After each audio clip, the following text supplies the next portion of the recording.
Presiden Prabowo Subianto resmi melantik Adis Kadir menjadi Hakim Mahkamah Konstitusi di Istana Negara pada Kamis 5 Februari 2026. Adis terpilih sebagai Hakim MK setelah disetujui oleh setiap fraksi di Komisi 3 pada Senin 26 Januari. Dia menggantikan Arief Hidayat yang akan pensiun pada Februari 2026. Adis sebelumnya menjabat sebagai Wakil Ketua DPR RI dari Partai Golkar. Karir politik Adis dimulai dari tingkat daerah. Ia pernah menjabat sebagai Ketua Fraksi Partai Golkar DPRD Kota Surabaya pada periode 2009 sampai 2014.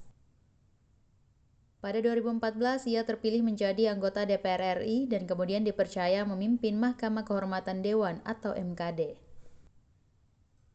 Dari sisi pendidikan, Adis Kadir memiliki rekam jejak akademik yang kuat dengan latar belakang pendidikan lintas disiplin mencakup bidang teknik dan hukum. Bekal akademik tersebut menjadi salah satu modal penting dalam menjalankan tugas konstitusional di Mahkamah Konstitusi.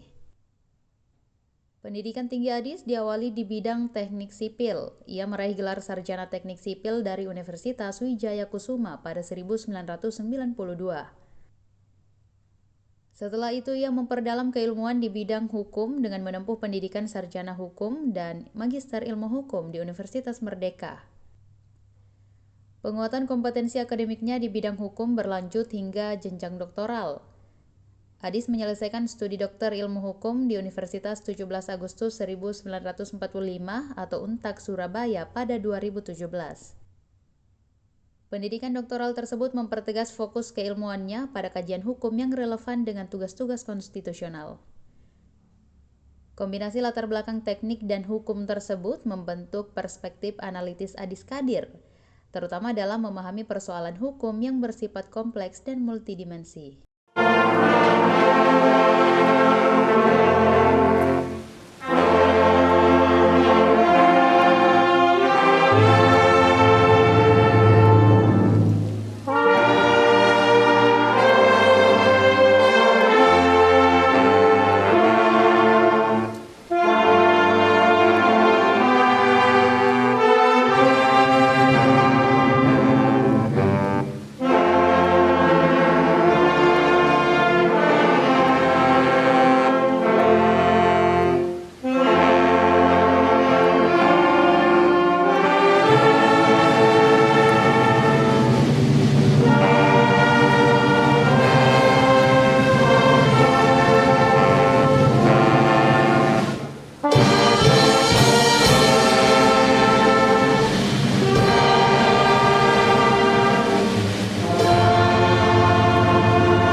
Download Tribun X sekarang, menghadirkan lokal menjadi Indonesia.